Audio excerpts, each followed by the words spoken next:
Hello everyone, मैं doctor Akanksha Thakur from Cosmo dental care. आज मैं आपसे बहुत चीज़ें डिस्कस करना चाहूँगी। जैसे कुछ लोगों को डाउट होता है या वो कहते हैं कि क्या मेरे हिलते हुए दांतों में आप फेविकॉल लगा सकते हैं।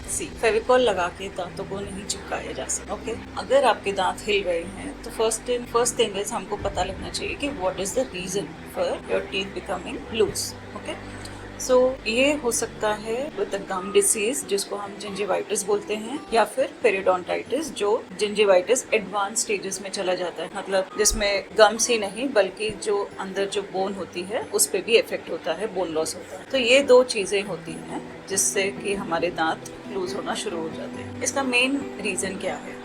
सी अगेन बेसिक सा वही चीज़ है कि जो प्लाक और कैल्कुलस जो जमा हो जाता है दांत और गम्स के बीच में, तो ये हमारा जो अटैचमेंट होता है गम्स और दांतों का, उसको ये लूज करने लगता है और धीरे धीरे ये गम्स का इन्फ्लेमेशन हो जाता है, रेड हो जाते हैं, गम्स में सूजन हो जाती है, स्वोलन गम्स होते हैं, एंड जब भी आप ब्रश कर रहे हो उससे ब्लीडिंग होने लगती है। तो ये स्टेज होता है जिंजिवाइटिस का। जब ये इस स्टेज में हम इसको ट्रीट नहीं करते हैं और ये और आगे बढ़ जाता है ये प्रोसेस, तो ये जो अंडरलाइन बोन है, जैसे मैं आपको बताऊं, सपोज ये आपके दांत हैं, ये वाला गम्स का एरिया है। ओके, ठीक है। तो पहले डिसीज गम्स तक रहती है एंड धीरे धीरे जब गम्स का जो जिंजिवाइटिस है उसको भी हम ट्रीटमेंट नहीं करते हैं तो वो जो अंदर अंडरलाइन बोन होती है जिसमें कि हमारे दांतों के रूट्स होते हैं उसको इफेक्ट करना शुरू करती है। उसकी वजह से क्या होता है, बोन लॉस होना शुरू हो जाता है, मतलब जो टूथ के सपोर्टिंग स्ट्रक्चर्स हैं वो वीक होने लगते हैं और यही कारण है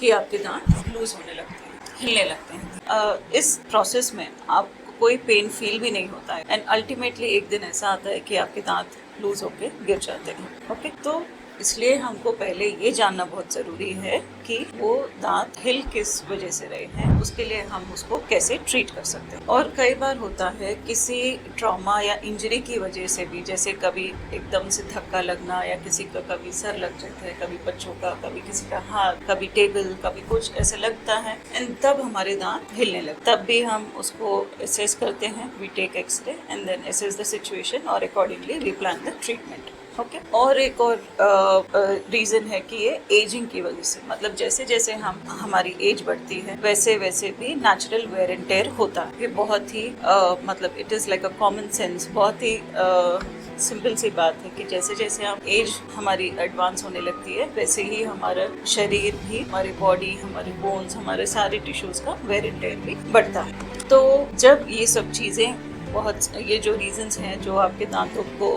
मतलब जिससे कि आपके दांत हिल रहे हैं, इस रीज़न को आइडेंटिफाई करेंगे तभी हम इसको आगे जाके ट्रीट कर सकते हैं। अब आप बोलेंगे कि आप, मतलब आपका डाउट होगा कि आप फेविकॉल या फेविस्टिक से क्यों, फेविक्विक से क्यों नहीं आप हमारे दांत चिपका सकते। सी, फर्स्ट एंड फॉरमोस्ट फेविकॉल या फेविक्विक वो एक temporary adhesive and more over it's a chemical, it will have toxic chemicals. वो हम मुंह में लगाएं दांतों को टाइट करने के लिए?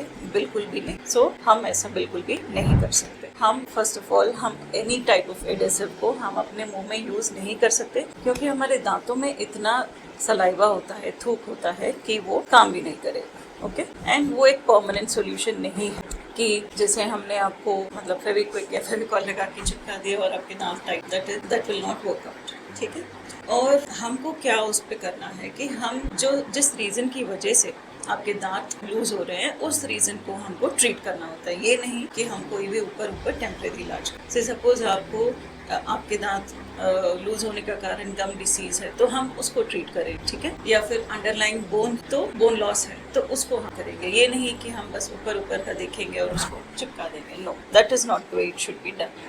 एंड फेविकॉल, फेविक्विक इसलिए नहीं यूज़ कर सकते फेविस्टिक क्योंकि वो उसमें टॉक्सिक केमिकल्स होते हैं, वो हम मुंह में उसको नहीं यूज़ कर सकते हैं क्योंकि वो करने से आपके गम्स को, आपके मुंह में और इरिटेशन या इन्फेक्शन होने के चांसेस हैं। तो जब भी आपको लगे कि आपके दांत हिल गए तो आपको क्या करना चाहिए? ओके, फर्स्ट थिंग इज आप अपने डेंटिस्ट को विजिट करें। ओके, वहाँ जाके आप अपनी प्रॉब्लम बताएं, उनसे प्रॉब्लम जो आपकी प्रॉब्लम है उसका रीज़न क्यों ऐसे हो रहा है उसका पता लगाएं। ओके, तो जब आप एक डेंटिस्ट आप अपने डॉक्टर के पास जाते हैं तो फर्स्ट वो आपका चेकअप करते हैं। चेकअप करने से उनको ये देख के पता लग जाता है कि आपका ओरल हाइजीन आप कैसे मेंटेन कर रहे हैं, कितना मेल जमा हुआ है, कितना कैलकुलस है, और मतलब कैसे ट्रीट करना है सिचुएशन। एंड समटाइम्स हम फुल माउथ एक्सरे भी लेते हैं ताकि उसमें आपके ऊपर और नीचे के सारे दांत अलॉन्ग विद द बोन हम उसमें देख सकें। So if it is simple plaque and calculus तो वो हम स्केलिंग या टीथ क्लीनिंग जिस बोलते हैं, ओरल प्रोफिलैक्सिस बोलते हैं, उससे हम ठीक कर सकते हैं।